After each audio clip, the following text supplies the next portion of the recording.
It's the Carolina Hockey Minute. The Carolina Hurricanes are swept in this season's series against the Montreal Canadiens. They lose at home tonight by the final score of 3-1. Wow. All right, let's do this. Just me again. Cole's still on vacation. I'm John. Thanks for listening. Canes lose 3-1. Jakob Dobes, that's the story of this game. Montreal Canadiens goaltender just shuts the Carolina Hurricanes down for, what is this, the second time in about a week now? We'll run through it, but it's more of the same than it was last Tuesday. Their stars scored, and we did not bury our opportunities, and their goaltender was better than our goaltender. It was a good first period for the Canes tonight. They had the early jump, outshooting Montreal 6-0 in the first 8 minutes. Before the Canes would draw a penalty, Andrei Svechnikov would score. He would beat Dobes. Little did we know at the time it was the only goal the Canes would get all night. It was a nice shot, short side, high on Dobes. It was unstoppable, and I guess it was the only unstoppable shot we put on him all evening. The Canes would go on to dominate roughly the first 10 minutes. No shots on Freddie the first 11 minutes, I believe. Montreal played yesterday. Carolina played yesterday too, but Montreal had to travel. So Montreal comes out slow, but their goalie holds them in it.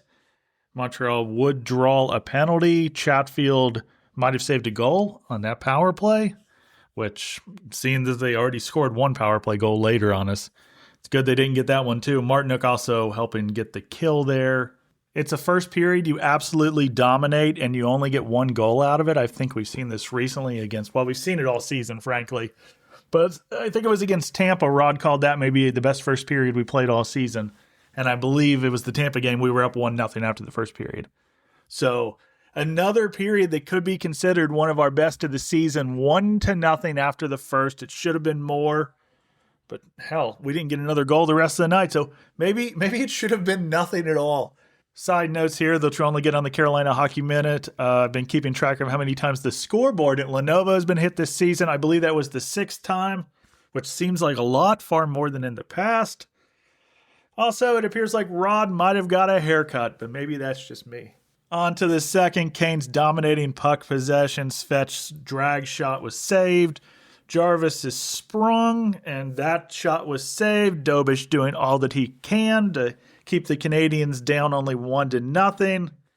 And then the Canadiens score, Caulfield to Suzuki, and it's 1-1. Freddie was sliding backwards into the crease a little bit more than you would like on that goal, but at the same time, I don't expect him to be perfect. Blake then gets stoned by Dobes.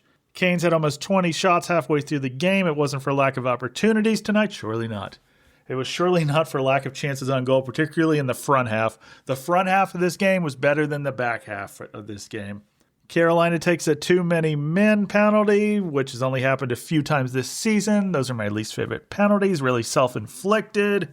But Anderson makes a few big saves on that power play. So Montreal's power play is dangerous. We know this, by the way. So that's a good kill. Jarvis actually got a shorty chance at the end of that power play, but he gets just denied again. And then Ehlers hunting and Stahl working hard for a goal. But it's Montreal that scores second, which would be the game-winning goal, actually. It is Caulfield's. Caulfield scores. I believe that was assisted by Suzuki. I think so. Let me check that. I want to see how many points Suzuki actually had. Yeah, that was assisted by Suzuki. Suzuki's involved in all 3 goals this evening.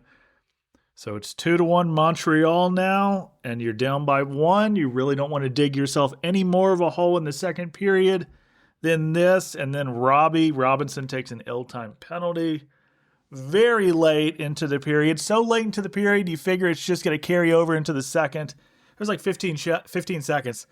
And then, nope, it does not carry over because Montreal scores. That time, Suzuki again. So he assists and then scores very quickly in the second. And it's 3-1 going into the third. And you're getting a lot of shots on goal. You're doing a lot right. But ultimately, Montreal's kind of got your number here. And Dobes absolutely has an answer for everything you're putting on him pretty much. It was another second period tonight where you gave up 3 goals. Outshooting Montreal 13-8. but you lose on the score sheet 3-0. Suzuki, the second of which was on the power play. When you give up 3 in the second, no matter how you cut it, no matter how they go in, your margin for error to win the game dramatically decreases. Canes played a good first tonight, but they bury themselves yet again. We're seeing 3-goal second periods way too often this season out of Carolina. And that's not even to say there's not good to be found in that second period. This was a pretty good game from the Carolina Hurricanes tonight, but scoreboard, that's what ultimately matters. Going to the third now, you're down 2 goals, and you need a goal, really, I wrote down in the first 10 minutes to give yourself time to tie it. Canes hit 2 posts in the first 5 minutes of the third period. Kyrie delivers a big hit right before Cody Beach would ring Andrei Svechnikov up. 2 minutes in the box for Andrei, which the Canes do not allow a goal. Walker actually gets a shorthanded chance at the end of that kill, just like Jarvis got earlier at the end of one of the other kills. If the Canes can find a shorthanded goal tonight, maybe this game turns out differently, but it just was not to be. Under 10 minutes left, still 3-1, no breakthrough goals so far. Montreal takes a too many men on the ice power play. This is a must score for Carolina, and no shots on goal. Yikes. That's your ball game. 3-1 final.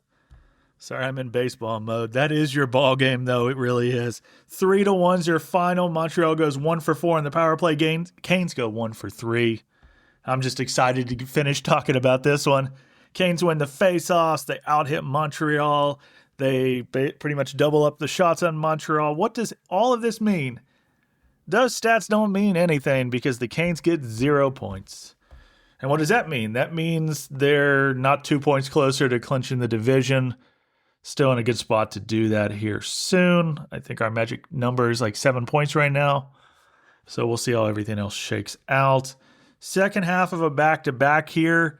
Not a loss I can't stomach. You played pretty decently well in this game, but it sucks to lose to Montreal 2 times in 5 days.